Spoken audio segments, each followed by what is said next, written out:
저부터 읽겠습니다. 요한계시록 3장 14절부터 22절까지 저부터 읽겠습니다. 라오디게아 교회의 사자에게 편지하라. 아멘이시요 충성되고 참된 증인이시요 하나님의 창조의 근본이신 이시가 이르시되 내가 내 행위를 아노니 내가 차지도 아니하 뜨겁지도 아니하도다. 내가 차든지 뜨겁든지 하기를 원하노. 내가 이같이 미지근하여 뜨겁지도 아니하고 차지도 아니하니 내 입에서 너를 토하여 버리리라. 나는 부자라 부유하여 부족한 것이 없다. 내 곤고한 것과 가련한 것과 가난한 것과 눈먼 것과 벌거벗은 것을 알지 못하는도다. 내가 너를 권하노니 내게서 불로 연단한 금을 사서 부요하게 하고 흰옷을 사서 입어 벌거벗은 수치를 보이지 않게 하고 안약을 사서 눈에 발라 보게 하라. 물은 내가 사랑하는 자를 책망하여 징계하노니 그러므로 내가 열심을 내라 회개게 하라. 볼지어다 내가 문 밖에 서서 두드리노니 누구든지 내 음성을 듣고 문을 열면 내가 그에게로 들어가 그와 더불어 먹고 그는 나와 더불어 먹으리라. 이기는 그에게는 내가 내 보좌에 함께 하여 주기를 내가 이기고 아버지 보좌에 함께 앉은 것과 같이 하리라. 함께 읽습니다. 귀 있는 자는 성령이 교회들에게 하시는 말씀을 들을지어다. 아멘. 네, 오늘은 소아시아 7교회 가운데 마지막 교회인 라오디게아 교회를 향한 예수님의 말씀입니다.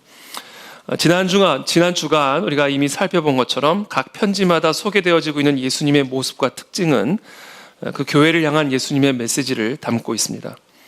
그래서 오늘 그 안에 진리 교회를 향한 예수님의 두드림이라는 제목을 가지고 7번째 라오디게아 교회를 향한 예수님의 말씀을 나누도록 하겠습니다.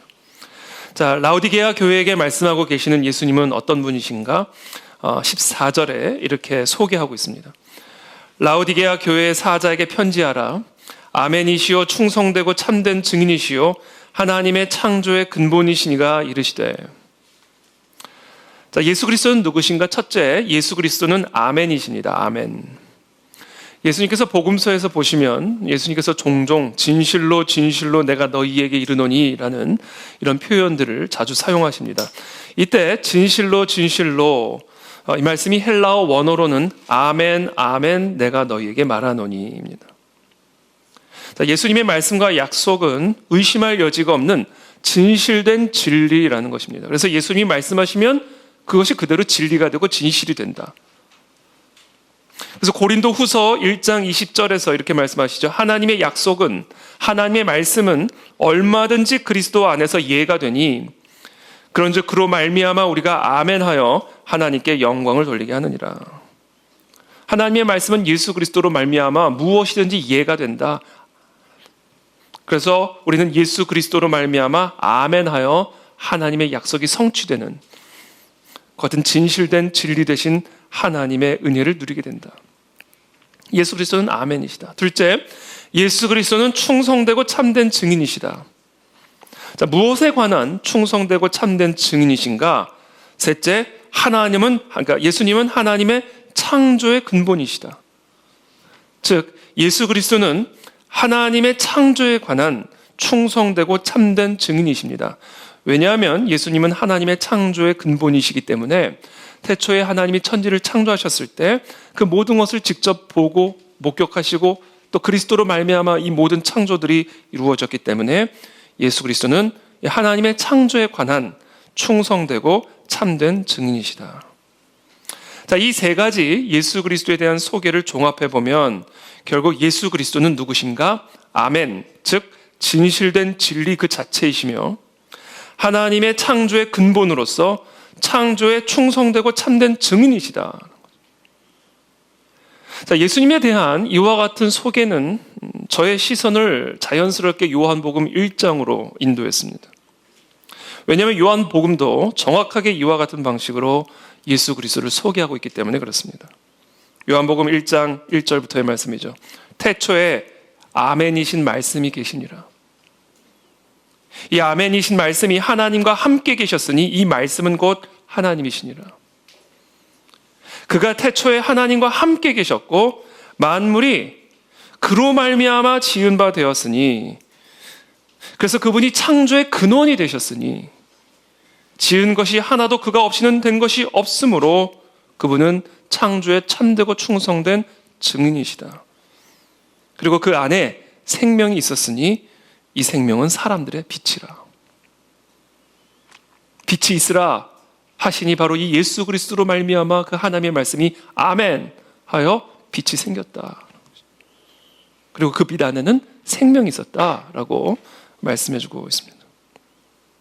창조의 근원이 되시는 예수 그리스도께서 라오디게아 교회를 향하여 하시는 오늘의 말씀은 마치 태초에 하나님께서 혼돈과 공허와 깊은 흑암이 다스리고 있는 땅을 향하여 빛이 있으라 말씀하신 것처럼 혼돈과 공허와 흑암 가운데 죽어있는 라오디게아 교회 안에 새로운 영적 생명을 불어넣으시는 창조주의 빛 되신 말씀이신 것이죠. 라오디게아는 죽은 교회였습니다. 그러므로 오늘 그리스도의 이 말씀은 죽어있는 교회 또 죽어있는 성도들에게 생명을 불어넣으시는 창조주 하나님의 말씀이 될 것으로 믿습니다. 오늘 이 말씀을 통해서 저와 여러분들의 영혼에 우리의 교회 가운데 이 창조주, 태초의 근원이 되시는 창조주의 생명의 생기가 우리의 심령 속에 임하시는 은혜가 있게 되기를 예수 그리스도의 이름으로 축복합니다. 자, 그렇다면 이 라오디게아 교회와 같이 죽어있는 교회의 특징이 무엇일까요? 그 교회의 행위를 보면 알 수가 있습니다. 3장 15절의 말씀입니다. 내가 네 행위를 아노니. 자, 이것을 보고 라오디게아가 죽은 교회다라는 사실을 말씀해주고 있는 거예요. 내가 네 행위를 아노니 네가 차지도 아니하고 뜨겁지도 아니하도다. 네가 차든지 뜨겁든지 하기를 원하노라. 네가 이같이 미지근하여 뜨겁지도 아니하고 차지도 아니하니 내 입에서 너를 토하여 버리리라. 저는 이 말씀을 들을 때 항상 이 영적으로 뜨겁거나 차가워라 라는 의미로 해석되어지는 것을 들어왔습니다. 영적으로 뜨겁든지 아니면 영적으로 차갑든지, 기도가 좀 뜨겁든지 아니면 차갑든지, 신앙생활이 뜨겁든지 아니면 신앙생활이 차갑든지. 근데 제가 그런 해석을 들을 때마다 개인적으로 좀 납득이 되지 않았어요. 예수님께서는 뜨겁게 하라는 것은 이해가 되지만 왜 영적으로 차가워라 라고 말씀하신 것인가? 영적으로 미지근한 것이 뜨거운 것보다는 못하지만 차가운 것보다는 나은 거 아니에요? 그래서 저는 이와 같은 해석이 항상 이해가 잘 되지 않았습니다. 근데 제가 이번 주 설교를 준비하는 가운데 이와는 다른 해석이 가능한 근거를 발견하게 됐습니다. 라오디게아는 이 도시는 아주 심각한 문제를 두 가지 갖고 있었는데요. 첫 번째 문제는 지진의 문제였습니다. 지난주 빌라델비아 교회와 같이 지진이 아주 이 라오디게아를 괴롭히는 아주 핵심적인 문제였고요. 또 다른 하나가 있었는데 물 공급의 문제였습니다. 라오디게아에서 북쪽으로 10km 정도 떨어진 곳에 히에라볼리라는 곳이 있는데 이곳은 뜨거운 온천수로 유명한 곳이었습니다. 또 동쪽으로 16km 정도 떨어진 곳에는 골로새가 있었는데 이 골로새는 아주 차갑고 깨끗한 생수로 유명했다고 합니다. 히에라볼리의 이 뜨거운 온천물은 놀라운 치료 능력을 갖고 있어서 피부병으로 고생하는 사람들이 많이 몰려드는 곳이었고, 반면에 골로새의 차갑고 깨끗한 생수는 사람들이 정착하여 마을을 이룰 수 있는 골로새의 젖줄이 되었습니다. 반면에 라오디게아는 자체적으로 물을 공급할 수 있는 수원지가 없었습니다. 그래서 히에라볼리나 골로새와 같이 멀리 떨어진 곳의 수원지에서 도수관을 연결해 이 물을 끌어와야만 살 수가 있었습니다. 그래서 히에라볼리에서 끌어오는 물은 그것이 아무리 뜨거운 온천수라 할지라도 라오디게아에 도착할 무렵에는 미지근한 물로 식어진 상태가 되어버린 것이죠. 또 골로새의 차갑고 순수한 생수 역시 도수관을 타고 먼 거리를 이동하는 과정에서 햇볕의 열기나 또 지열 때문에 미지근한 온도로 변화될 수밖에 없었고, 특별히 이동하는 그 과정에서 각종 이물질과 광물질이 섞여 들어가 깨끗하고 순수한 물을 공급받는 것이 여간 쉽지가 않았습니다. 자, 그런 의미에서 예수님이 말씀하신 뜨거운 물은 치유력을 갖고 있는 히에라볼리의 온천수를 의미한다고 해석할 수가 있는 것이고, 또 차가운 물은 골로새의 생명력이 있는 생수를 의미하는 것으로 해석할 수 있습니다. 그리고 미지근한 물은 먼 거리에서 도수관을 통해 공급받는 구토력을 갖고 있는, 즉 죽어있는 물을 의미하는 것이라고 해석할 수가 있는 것이죠. 자, 그런 의미에서 오늘 이 비유의 핵심은 그 물의 온도에 있다라기보다는 구토가 나오는 죽은 물이라는 그 사실에 방점이 찍혀 있는 그런 비유로 우리가 해석하는 것이 옳다라고 생각을 합니다. 자, 라오디게아 교회는 바로 그렇게 구토를 유발하는, 마실 수가 없는, 단순한 미지근함 때문이 아니라 그 안에 있는 이물질과 광물질들로 도무지 마실 수 없는, 죽어있는 그와 같은 교회였다라는 것이죠. 자, 그렇다면 예수님은 무엇을 보시고 라오디게아 교회가 죽어있는 교회라고 판단하신 것일까요? 자, 죽어있는 교회는 믿음이 죽어있는 교회입니다. 우리가 그 교회가 죽었다, 그 성도가 죽었다라고 말을 하는 이유는 그 사람의 또는 그 교회의 믿음이 죽어있기 때문에 그 교회가 죽은 교회다라고 말하는 겁니다. 그리고 그들이 죽어있다, 그들의 믿음이 죽어있다라는 것은 무엇을 보면 알 수 있는가? 그들의 행위를 보면 알 수가 있는 것입니다. 그들의 행위를 보시고 그들의 믿음이 죽었다라고 예수님이 판단을 하신 것이죠. 야고보서 2장 26절의 말씀이죠. 영혼 없는 몸이 죽은 것 같이 행함이 없는 믿음은 죽은 것이니라. 라오디게아 교회는 믿음이 죽어있는 교회였습니다. 왜냐하면 행함이 없는 믿음은 죽은 믿음이요, 믿음이 죽어있는 교회는 죽은 교회이기 때문에 그렇습니다. 자, 그렇다면 무엇이 이 라오디게아 교회 성도들의 믿음을 죽게 만든 것일까? 바로 그들의 물질적 부요함이 그들의 믿음을 죽게 만들었고, 그래서 그들로 하여금 죽은 교회가 되게 만든 겁니다. 무엇이요? 물질적 부요함이. 3장 17절의 말씀이죠. 네가 말하기를 나는 부자라, 부요하여 부족한 것이 없다 하나 네 곤고한 것과 가련한 것과 가난한 것과 눈먼 것과 벌거벗은 것을 알지 못하는도다. 라오디게아는요, 당시 가장 부유한 도시였습니다. 그래서 아마도 이 라오디게아 교회 성도들도 다 부유한 사람들이었을 가능성이 큽니다. 그래서 네가 말하기를 나는 부자라 이렇게 얘기한다는 것이죠.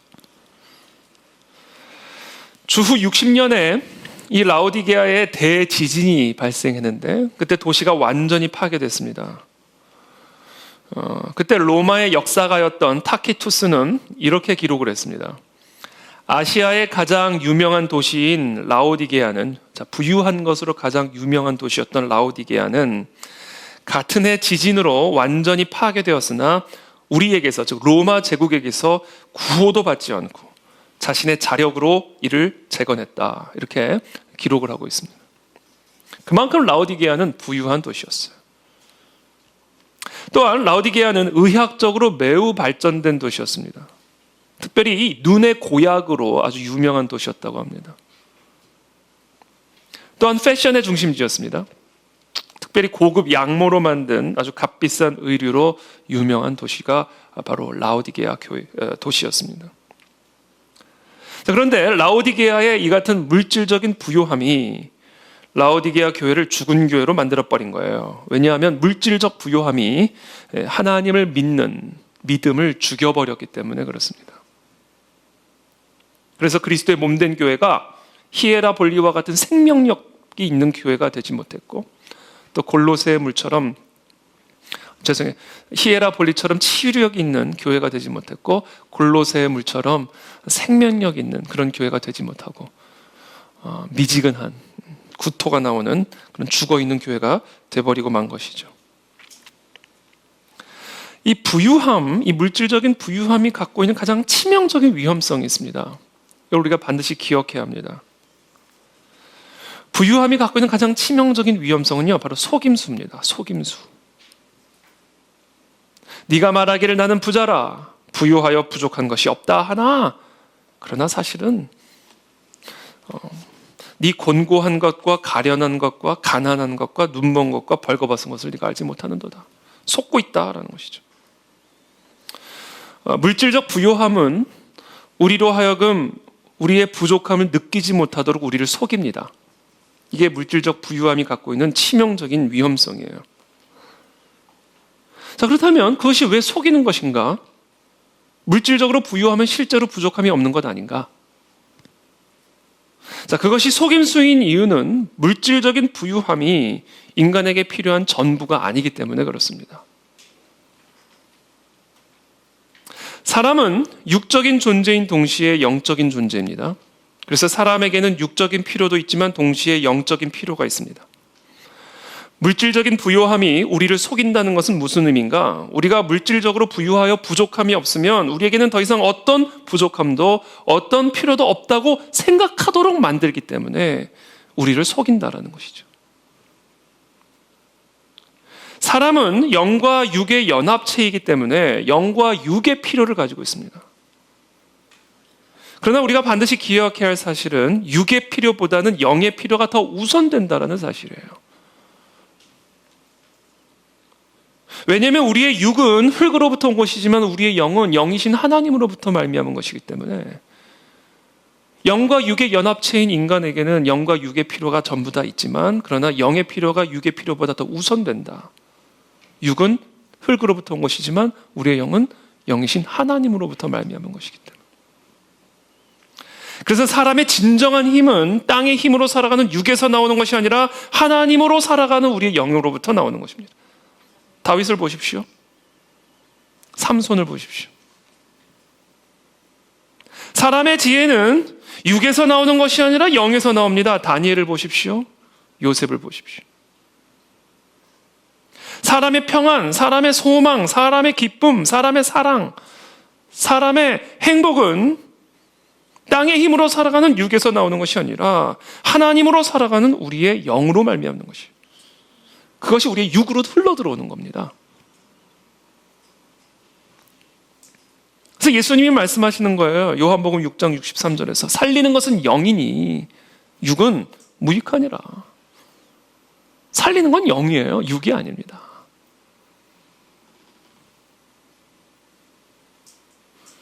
그래서 육의 필요보다 영의 필요가 훨씬 더 우선되고 더 중요한 거예요. 그러나 이 물질적인 부요함은 물질적인 부요가 우리에게 유익하고 필요한 전부라고 우리를 속여요. 그것만 있으면 우리는 부족함이 없다라고 우리를 속입니다.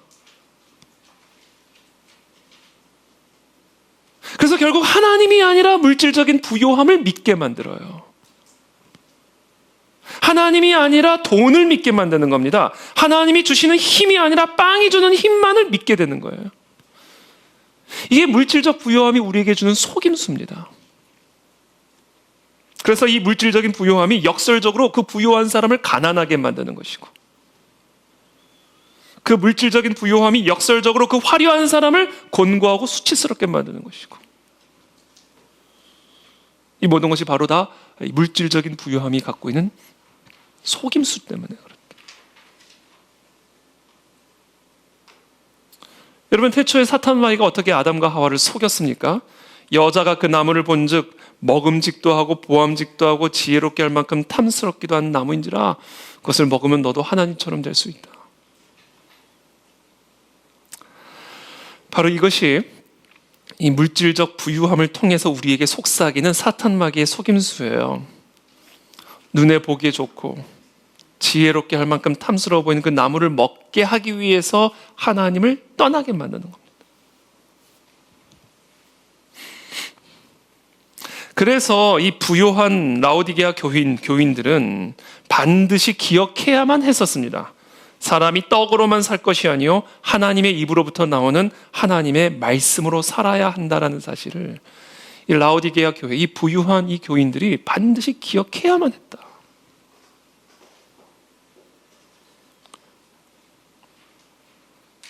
그러나 라오디게아 교회는 이 사탄의 속임수에 완전히 넘어가 버린 그런 상태였습니다.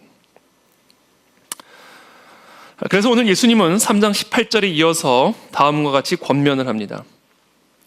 내가 너를 권하노니 내게서 불로 연단한 금을 사서 부요하게 하고 흰 옷을 사서 입어 벌거벗은 수치를 보이지 않게 하고 안약을 사서 눈에 발라 보게 하라. 무엇을 권면하시죠? 물질적인 부요함이 전부라고 생각하지 말고 지금 당장 불로 연단한 금을 사라. 너희 집에 있는 그 수많은 금이 아니라 불로 연단한 금을 사서 부요하게 해라. 그러니까 이거는 지금 자기 집에 충만한 금을 의미하는 게 아니에요. 그거 말고 다른 불로 연단한 금을 사라. 그리고 그것으로 너를 부요하게 한 다음에 그 부요함으로 흰옷을 사서 입어 벌거벗은 수치를 가리게 하고 안약을 사서 눈에 발라보게. 아니 우리 집에 옷이 많은데, 우리 집에 안약이 많은데, 세계 최고의 안약, 그거 말고 그런 금이 줄 수 있는 옷과 안약 말고 지금 내가 말하는 불로 연단한 금을 사서 먼저 너희를 부요하게 한 다음에 그 부요함으로 흰옷을 사서 수치를 가리고 안약을 발라라. 자, 그렇다면 여기서 말씀하신 이 불로 연단한 금이란 무엇일까? 베드로가 우리에게 가르쳐 줍니다.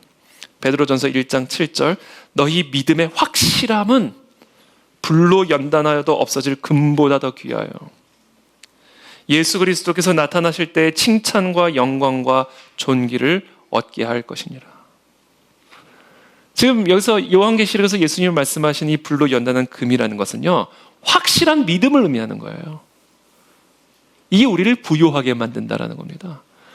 그리고 이 부요함이 우리의 수치를 가릴 수 있는 흰 옷을 사서 입을 수 있게 만드는 것이고, 바로 이 부요함이 안약을 발라 우리의 소경된 눈을 열게 하는 부요함이다. 무엇이요? 하나님을 믿는 확실한 믿음. 저는 오늘 이 시간 저와 여러분들 안에 이 확실한 믿음이 회복되기를 축복합니다. 그렇다면 우리 안에 어떻게 이 확실한 믿음이, 이 믿음의 확실함이 생겨날 수가 있을까요? 불로써 만들어진다. 불로써. 불로써 우리의 믿음이 확실한 믿음으로 세워지게 되어서 진정한 부요함과 진정한 하나님의 그 부요를 누리게 된다라는 것이죠.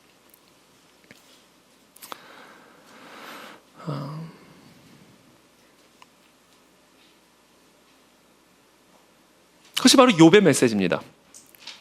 그것이 바로 욥의 메시지죠. 욥기 42장 1절부터 5절까지의 말씀입니다. 욥이 여호와께 대답하여 이르되 주께서는 못 이루실 것이 없는 줄 아오니 무지한 말로 이치를 가리는 자가 누구니이까.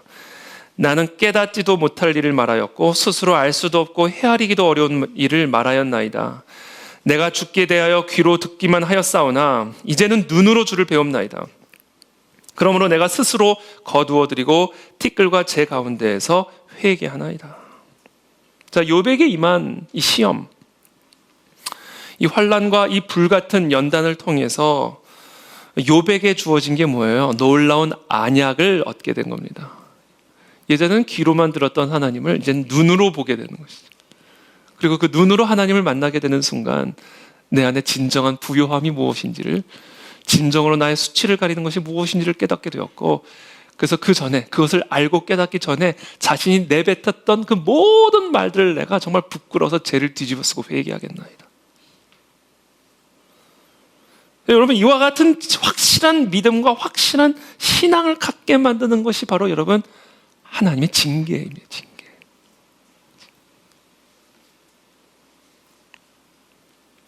그래서 이어서 3장 19절에서 말씀하시는 거예요. 물은 내가 사랑하는 자를 책망하여 징계하노니 그러므로 네가 열심을 내라 회개하라. 이것이 불로 연단한 금을 사서 우리를 부요하게 하고 흰옷을 사서 우리의 수치를 가리고 안약을 사서 발라 눈을 뜨게 할 수 있는 하나님의 방법이다. 하나님의 징계다. 징계.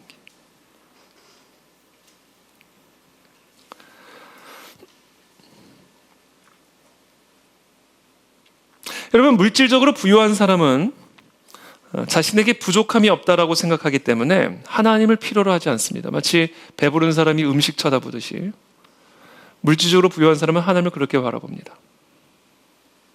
그래서 하나님에 대해 무관심해요. 일반적으로 부유한 사람들은 하나님에 대해 무관심합니다. 그게 거부도 안 해요. 반박하지도 않아요. 그냥 무관심합니다. 이와 같은 무관심에서 깨어나 하나님을 절실하게 필요하게 만드는 하나님의 방법이 하나님의 징계예요. 불같으시오. 그래서 히브리서 12장 6절에서 이렇게 말씀하십니다. 주께서 그 사랑하시는 자를 징계하시고 그가 받아들이는 아들마다 채찍질하심이라 하였으니 너희가 참음은 징계를 받기 위함이라. 하나님이 아들과 같이 너희를 대우하시나니 어찌 아버지가 징계하지 않는 아들이 있으리요. 징계는 다 받는 것이거늘 너희에게 없으면 사생자요 친아들이 아니니라. 하나님은 하나님이 사랑하시는 자녀들이 물질적 부유함에 속아 넘어가 하나님을 더 이상 필요로 하지 않는 그런 죽은 믿음을 갖고 있는 것을 보시고 가만히 내버려 두시지 않습니다. 하나님은 징계를 통해서 그들의 마음 안에 확실한 믿음을 회복하시는 일을 하십니다.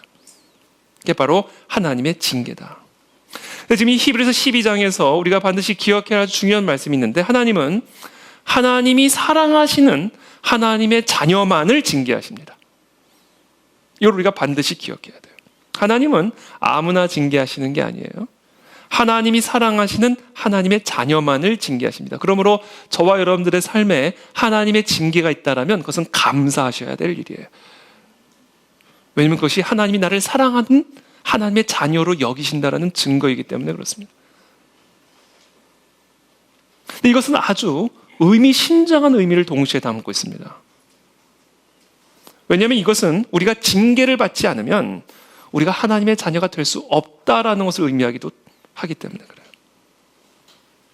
하나님이 하나님의 자녀만을 징계하신다라는 얘기는 반대로 말을 하면 징계를 받지 않고는 하나님의 자녀가 될 수 없다라는 것을 의미하기도 하는 겁니다. 하나님의 궁극적인 목표와 목적은 하나님의 자녀들을 행복하게 만드는 게 아니에요. 이 땅에서 하나님의 자녀들을 천국으로 인도하시는 겁니다. 이게 하나님의 우리들을 향한 궁극적인 목적입니다. 놀라운 소식은 하나님이 친히 그 일을 우리 가운데서 행하신다라는 거예요. 하나님이 친히 우리들을 하나님의 자녀의 자리로, 천국의 자리로 이끌어 가시고 인도하시는 일을 친히 우리 안에서 행하고 계신다. 그 방법이 징계다라는 거예요. 빌립보서 1장 6절의 말씀, 너희 안에서 착한 일을 시작하신 이가 그리스도 예수의 날까지 이루실 줄을 우리가 확신하노라. 로마 제국의 무시무시한 박해와 거짓 선지자들의 가르침에도 불구하고 우리로 하여금 끝까지 이기는 자가 되게 하시는 분은 우리가 아니에요. 하나님이세요. 우리로 하여금 끝까지 이기는 자가 되게 하기 위해서 우리 안에서 하나님이 친히 일하고 계신다는 거예요. 근데 그 하나님이 하고 계시는 그 착한 일이 뭐다? 징계다. 징계.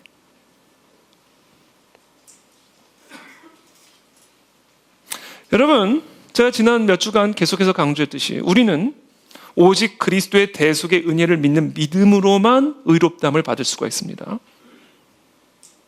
그러나 의롭다함을 받는 것만으로 천국에 들어가는 것은 아니에요. 천국에 들어가기 위해서는 의롭다함을 받은 사람이 실제로 의로워져야 됩니다. 그래야 천국으로 들어갈 수가 있어요. 그래야 하나님의 자녀의 자리에 들어갈 수가 있습니다. 왜냐하면 예수님은 최후의 심판대 앞에서 우리들의 의로운 행위를 보시고 밀과 가라지를 구분하실 것이기 때문에 그렇습니다. 그러므로 그리스도의 대속의 은혜를 믿음으로 말미암아 의롭다 칭함을 받아놓고도 실제로 그들의 행위 가운데 의로운 행위가 나타나지 않는다면 그런 믿음은 죽은 믿음이요 가짜 믿음이에요. 그리고 그와 같은 가짜 믿음으로 불꽃 같은 눈을 갖고 계신 예수님의 눈을 속일 수 있다고 생각하면 그것은 정말로 큰 착각입니다. 예수님은 그런 가짜 믿음을 보시고 구토가 나온다고 말씀하시는 거예요. 지금 복음인 이유가 무엇입니까? 오직 예수 그리스도의 대속의 은혜로 죄인된 우리를 의롭다 칭하셨기 때문만이 아니라 그렇게 의롭다 칭하신 우리들을 실제로 의롭게 변화시키는 일까지 하나님께서 친히 이루어가고 계시기 때문에 그것이 복음인 거예요. 하나님의 책임은 우리를 의롭다 칭한 것으로 끝나지 않습니다. 하나님의 책임은 의롭다 칭한 우리들을 실제로 의롭게 만들어 가시는 일까지 이어지는 겁니다. 그래야 천국으로 들어갈 수가 있기 때문에 그래요. 바로 이와 같은 하나님의 은혜가 성도들을 끝까지 천국으로 견인해 가시는 거예요. 이것이 우리 안에서 착한 일을 시작하신 그리스도께서 끝까지 그 일을 완성해 가신다는 것의 의미입니다. 그러므로 칭의도 오직 하나님의 은혜요, 성화도 오직 하나님의 은혜입니다. 우리를 의롭다 칭하신 이가 우리의 행위를 실제로 의롭게 만들어 가시는 거예요. 그와 같은 칭의와 성화의 과정을 통해서 우리를 영화로운 천국으로까지 이르게 하시는 이 모든 구원의 과정은 오직 하나님의 은혜로만 이루어지는 거예요. 그리고 그 은혜의 수단이 뭐다? 하나님의 징계다. 그래서 하나님이 사랑하시는 자를 징계하시는 겁니다. 하나님이 하나님의 자녀로 인정하는 자들만을 징계하는, 왜? 그 징계를 통해서만 우리는 하나님의 자녀가 될 수가 있기 때문에. 그래서 징계가 없으면 그 사람은 사생자요, 아들이 아닌 거예요. 여러분 징계 가운데 있으십니까? 진심으로 감사하게 되기를 축복합니다. 그래서 우리를 하나님이 하나님의 자녀로 인정하셨고 우리를 천국으로 견인해 가고 계신다는 증거입니다. 우리가 하나님의 자녀이기 이전에는 상관이 없었어요. 그러나 우리가 하나님의 자녀로 칭함을 받은 순간부터 하나님은 우리 안에서 하나님의 자녀답지 않은 부분을 실제로 치기 시작하십니다. 그래야 천국에 갈 수 있기 때문에. 의롭다 칭함을 받기 전에는 상관이 없었어요. 그러나 의롭다 칭함을 받은 후부터는 우리 안에 의롭지 않은 부분을 실제로 때리기 시작하십니다. 그래야 천국으로 들어갈 수 있기 때문에. 그렇게 함으로써 의롭다 칭함을 받은 우리를 실제로 의롭게 만들어 가시는 거예요.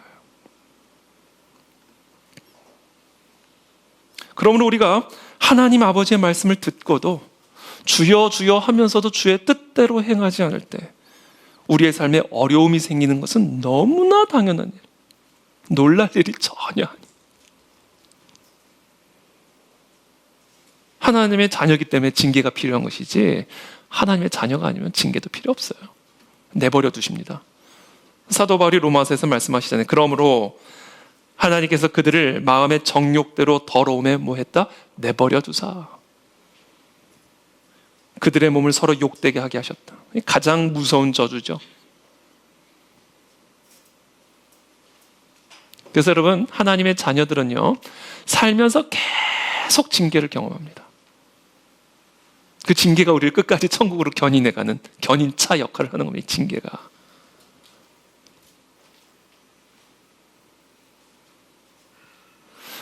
나는 언제 이 징계가 끝나나? 천국 가면 끝나요. 왜? 그게 나를 천국으로 끌고 가고 있기 때문에 천국으로 가야 끝나는 거예요. 할렐루야죠.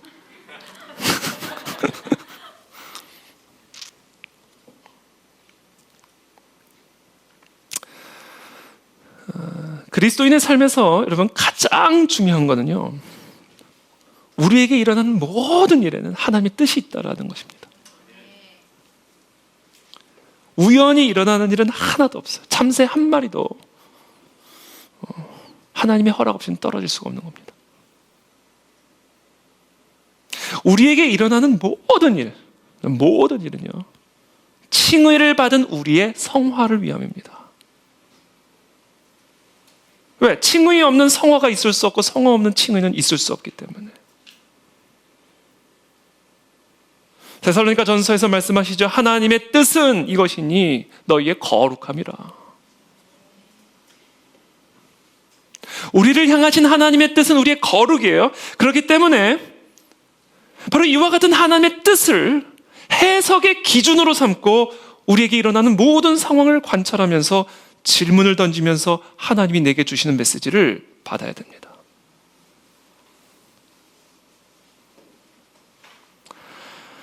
자, 그렇다면 하나님께서 우리의 성화와 거룩을 위해서 사용하시는 징계는 어떤 것들이 있을까? 이런 것들을 우리가 이해를 하면 도움이 되겠죠. 가장 대표적인 징계의 방법, 우리를 거룩하고 성화를 이루시기 위해서 사용하시는 가장 대표적인 징계의 방법은요, 우리의 성화를 위해서 경제적인 지위의 추락이나 물건이나 재산을 잃어버리는 재정적 손실을 자주 사용하십니다. 왜냐하면 물질적 부요함이 우리의 영혼을 병들게 만들고 우리의 믿음을 죽게 만들기 때문에 하나님은 이와 같은 재정적인 손실을 또는 경제적인 어려움을 우리의 성화를 위해서 사용하시는 아주 대표적인 징계의 방법으로 사용하시죠. 이 대표적인 예가 욥이죠. 욥. 또 하나님은 우리의 성화를 위해서 건강의 문제를 통해서 징계하십니다. 또 대표적인 예가 욥이죠. 욥 한번 우리 욥기 한번 해야 될 것 같아요. 욥기 한번. 이 하나님의 징계의 완결판입니다. 건강의 문제를 통해서 징계하시죠. 사도 바울은 하나님이 고린도 교인들을 징계의 목적으로 병들고 아프게 하셨다는 점을 분명하게 밝히고 계십니다. 고린도전서 11장 28절부터의 말씀, 사람이 자기를 살피고 그 후에야 이 떡을 먹고 이 잔을 마실지니 주의 몸을 분별하지 못하고 먹고 마시는 자는 자기의 죄를 먹고 마시는 것이니라. 의롭다 칭함을 받고도 의롭게 행하지 않는 사람들은, 그래놓고 성찬식에 참여하는 자들은 결국 자기의 죄를 먹고 마시는 것이다. 그러므로 너희 중에 약한 자와 병든 자가 많은 것이다. 심지어 잠자는 자도 적지 않다. 모든 병이 그렇다면 하나님의 징계란 말인가? 물론 그건 아니죠. 다만 하나님이 그런 방법을 사용하신다라는 거예요. 우리의 영적인 건강을 회복하기 위해 육적인 건강을 뺏는 일을 서슴지 않으신다. 왜냐하면 우리 몸의 건강보다 천국에 들어가는 것이 더 중요하기 때문이다. 하나님께서는 의롭담을 받고도 하나님의 영이 거하시는 성전을 더럽히는 자들을 그 몸을 치심으로 회복하신다. 깊이 뉘우치고 생각할 수 있도록 병상에 눕히기도 하시고, 수술대에 올라서기도 하시고. 야, 여러분, 수술대 올라가면요 별 생각이 다 들죠. 초등학교 때 엄마한테 거짓말한 것까지도 회개하게 되는 거죠.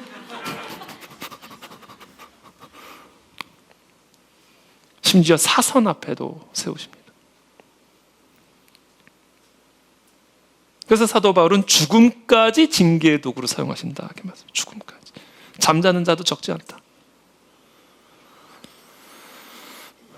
갑작스럽게 맞이하게 된 자신의 죽음을 통해서 또는 사랑하는 사람의 죽음을 통해서 하나님은 우리의 성화를 이루어 가신다. 대표적인 케이스가 강도죠. 예수님 옆에 못 박힌 강도. 자신의 죽음 앞에서 칭의와 성화를 이루게 되는 것이죠. 자신의 죽음이나 사랑하는 사람의 죽음만큼 우리를 변화시키는 강력한 징계가 있을까요? 그만큼 우리에게 후회와 뉘우침을 가져다주고 그만큼 우리에게 깨달음과 가르침을 주는 징계가 있을까요? 하는 죽음도 사용하신다. 죽음. 자신의 죽음이든 다른 사람의 죽음이든. 왜냐하면 하나님의 관점에서는 육신의 생명보다 영원한 영혼의 생명이 더 중요하시기 때문에 그래요. 그래서 하나님은 우리의 죽음조차 우리의 구원을 위해 징계의 도구로 사용하신다.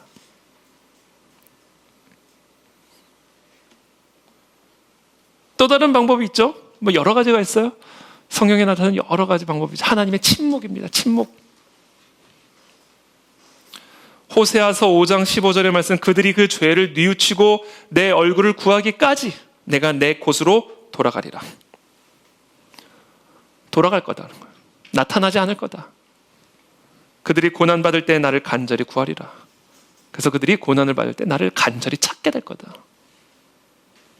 하나님의 침묵이 또 우리를 징계하시는 하나님의 방법이죠. 기도해도 응답이 없어. 기도하는데 상황은 더 나빠지는 거예요. 그렇게 함으로써 우리의 간절함의 수치를 끌어올리시는 거죠.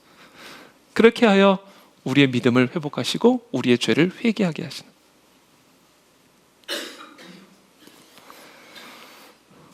여기서 우리가 반드시 기억해야 할 사실이 있어요. 이와 같은 방식으로 하나님이 우리를 징계하셔서 우리 안에 성화를 회복하시고 그래서 우리를 천국으로까지 끝까지 견인해 가시는데, 그러나 징계, 그것이 설령 하나님의 징계를 할지라도 그 그 징계가 저절로 효과를 내는 건 아니에요. 징계가 우리를 천국으로 끌고 갈 때 우리가 끌려가 줘야 징계가 우리를 천국으로 끌고 갈 수 있는 것이지, 징계 자체가 우리를 끌고 갈 수 있는 건 아닙니다. 끌려가 줘야 돼요. 그래서 징계를 받는다고 그냥 저절로 성화가 이루어져서 저절로 천국으로 들어가는 게 아니에요. 징계만 임하면 되는 게 아닙니다. 하나님이 우리를 징계하시는 이유를 잘 이해하고 징계가 주는 가르침을 우리의 삶에 잘 적용해야, 그래서 실질적인 우리 성화가 우리 안에서 이루어져야 우리는 천국에 이르게 되는 겁니다. 바로의 경우를 보십시오. 9번의 징계 아니 10번의 징계까지 가는데도 마음을 계속해서 강팍하게 하니까 그 징계가 끌고 가지를 못하잖아요. 광야에서 멸절당한 이스라엘 백성들을 보십시오. 마지막 때에 본보기로 보여주신 그 광야에서 멸절당한, 소멸당한, 심판당한 이스라엘 백성들을 보십시오. 징계가 임하면 그 징계에게 끌려가야 돼요. 징계가 임한다고 그냥 자연스럽게 우리 안에 저절로 성화가 이루어지는 게 아니란 말입니다. 그러므로 우리가 징계 가운데 들어가면 그 징계를 통해서 우리에게 주시는 메시지가 무엇인지를 들어야 되고요. 그 메시지를 우리의 삶에 실질적으로 적용함으로써 징계에 끌려가야 됩니다.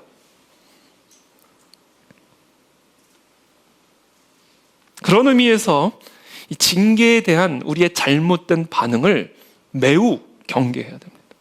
이건 정말 치명적인 결과를 가져다 줄 수 있기 때문에. 히브리서 12장 5절에서 말씀하십니다. 내 아들아, 주의 징계하심을 경히 여기지 말며. 첫 번째, 주의 징계를 가볍게 여기면 안 됩니다. 그러면 이 징계가 우리 안에서 아무런 일을 하실 수가 없어요. 주의 징계를 안이하게 생각하게 만들고 가볍게 여기도록 만드는 가벼운 위로와 격려를 경계하십시오. 별거 아니야. 다 통과하는 거야. 그건 네 잘못 아니야.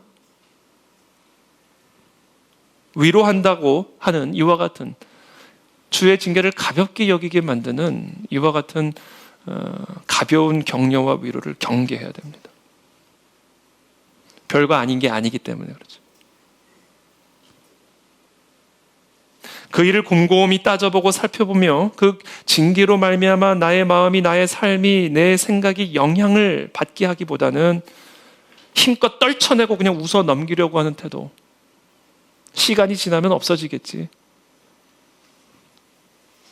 어려움을 이겨내는 것에만 초점을 맞춘 나머지 하나님이 그와 같은 징계를 허락하신 의도나 목적에 대해서는 진지하게 생각하지 않는 태도, 이 태도가 치명적인 결과를 가져다 줄 수 있습니다. 또 히브리서 12장 5절은 말씀하십니다. 그에게 꾸지람을 받을 때에 낙심하지 말라. 주의 징계를 받을 때 낙심하지 않기를 축복합니다. 왜? 이거는 하나님의 자녀에게만 주시는 징계예요. 이 징계는 우리를 천국으로 인도하시는 징계이기 때문에 아프지만 낙심할 일이 아니에요. 오히려 하나님의 사랑에 감사를 드려요. 우리를 더 거룩하게 만드실 것이고 우리를 더 성화스럽게 만들 것이고, 그래서 우리가 더 온전한 하나님을 경험하고 누리는 영의 사람으로 빚어가실 것이기 때문에 우리는 이 징계를 감사함으로 낙심하지 말고 받아들여야 된다. 특별히 이 징계를 받을 때 조심해야 될 게, 우리 안에서 쓴뿌리가 나오지 않도록 조심해야 됩니다. 히브리서 12장 15절의 말씀이죠. 너희는 하나님의 은혜에 이르지 못하는 자가 없도록 하고. 자, 징계를 받을 때 이 징계가 우리를 하나님의 은혜, 구원의 은혜로 이끄시는데 자칫 징계에 대한 잘못된 태도로 말미암아 하나님의 은혜에 이르지 못하는 자가 없도록 하고, 특별히 무엇을 조심하라? 쓴 뿌리가 나서 괴롭게 하여 더럽히지 않게 조심하라. 우리에게 징계를 받으면요, 하나님의 징계를 받으면 그 안에 담겨져 있는 하나님의 사랑의 메시지를 깨닫지 못하고 그냥 그 아픈 것만 생각하고 그냥 그 고통스러운 것만 생각을 하면요, 이게 우리 안에서 쓴 뿌리를 만들어냅니다. 여러분, 가장 대책 없는 게요, 이 하나님에게 상처받은 사람, 이건 대책이 없습니다. 이거는 방법이 없어요. 기도도 하고 싶지 않아요. 나오기는 나오지만 진심으로 하나님을 예배할 수가 없습니다. 하나님에게 상처받은 사람은. 이게 쓴뿌리입니다.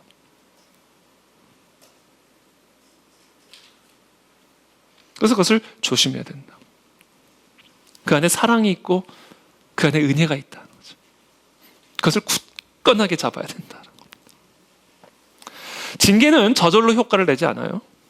하나님의 징계를 하나님의 진리의 말씀으로 반응할 때 하나님의 징계는 우리 안에서 성화를 이루어내고 거룩을 이루어내고 그래서 이 징계가 우리를 천국으로 이끌어가는 겁니다.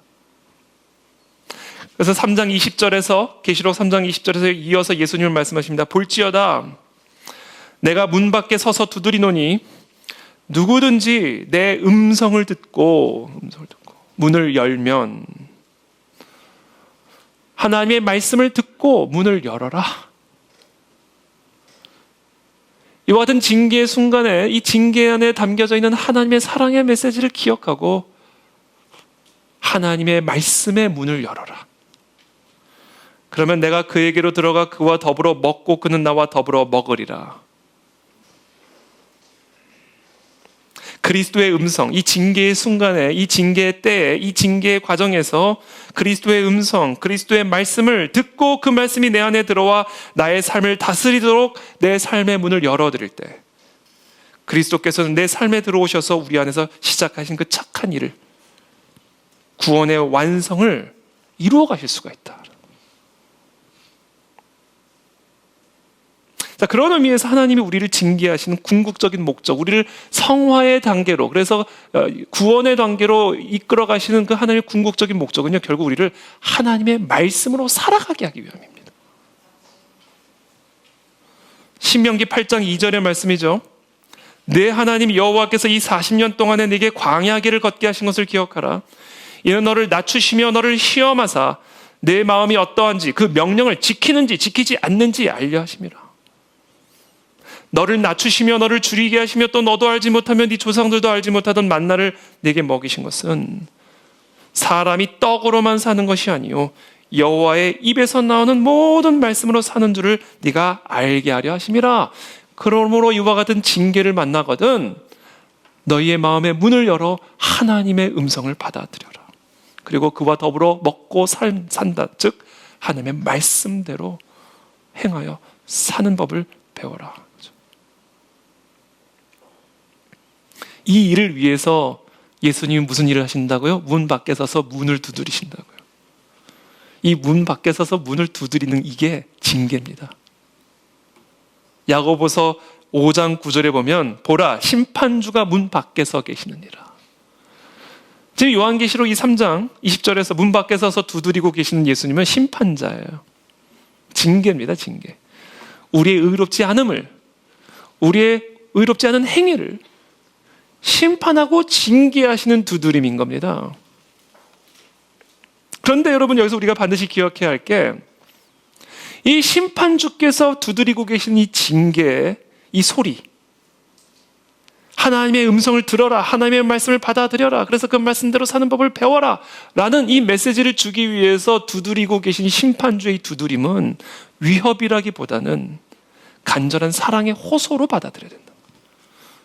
어떻게 보면 요한계시록은 심판주가 두드리는 어떻게 보면 되게 위협적인 메시지로 특별히 7 교회를 향한 서신서에 비춰지지만 그러나 사실 이 위협적인 두드림 안에는 우리를 끝까지 구원의 자리로 천국의 자리로 견인해 가기 위한 예수님의 간절한 사랑의 호소가 담겨져 있는 두드림인 겁니다.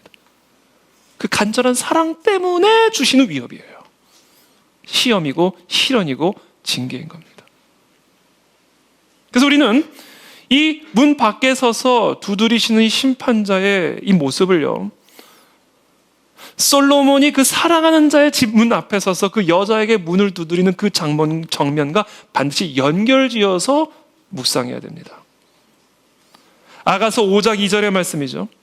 나의 사랑하는 자의 소리가 들리는구나.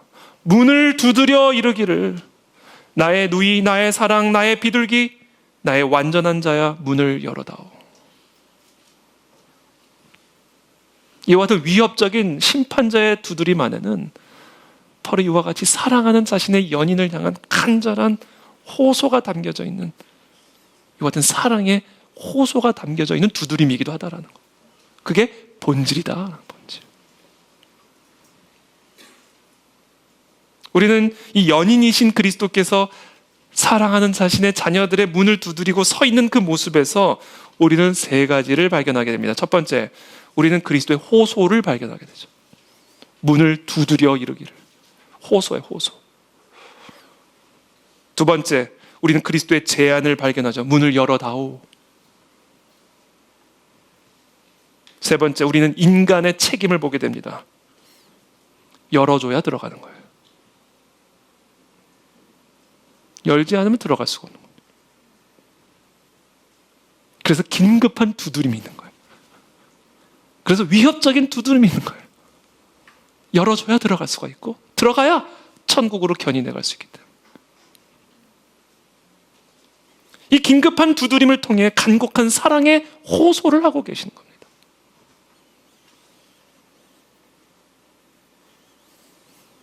그와 같은 호소를 받아들여 하나님의 말씀으로 이기는 그에게는 21절에요. 내가 내 보호자에 함께 앉게 하여 주기를 내가 이기고 아버지 보호자에 함께 앉은 것과 같이 하리라.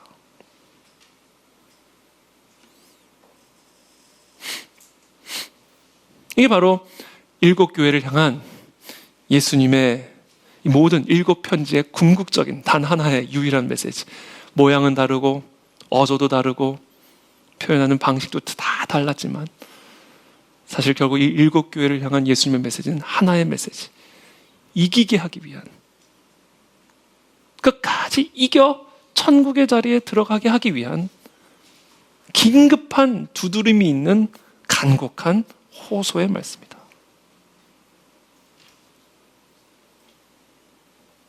그래서 3장 22절에 이렇게 말씀하시죠. 귀 있는 자는 성령이 교회들에게 하시는 말씀을 들을지어다.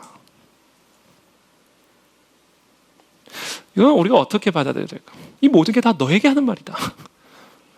우리가 큐티 열심히 묵상하고는요, 자꾸 자기 남편에게 적용을 합니다. 우리 남편이 들어야 되는데. 설교 말씀 열심히 듣고는 막 내 자녀만 떠올라. 막 내 자녀 들어야 되는데 이거. 이건 내가 들을 게 아닌데 이러죠. 아니에요. 귀가 있는 자는 들어라. 너에게 하는 말이다. 너에게. 네 자녀 말고. 이 자세가 돼야 우리의 문을 두드리고 있는 주님의 음성을 받아들일 수가 있는 겁니다.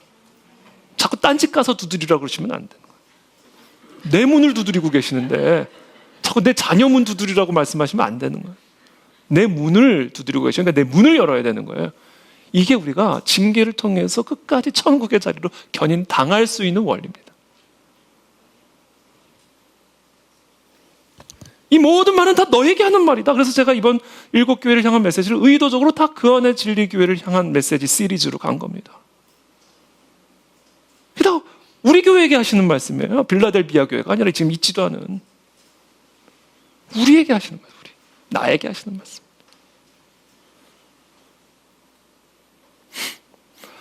우리가 가끔씩 설교를 듣거나 말씀을 묵상하다 보면 이건 나랑 상관없는 말씀처럼 느껴질 때가 있어요. 그 말씀을 붙잡아야 돼요. 그 말씀이 내게 하시는 말씀이기 때문에 모든 말씀 다 나에게 하시는 말씀이기 때문에 그 말씀이 나의 마음을 찌르게 해야 되고 내 마음을 깊이 감찰하게 만들어야 됩니다. 그때 우리는 더욱 의로운 성화의 자리로 올라서게 되었어요. 천국의 자리에 견인당할 수가 있는 것이죠.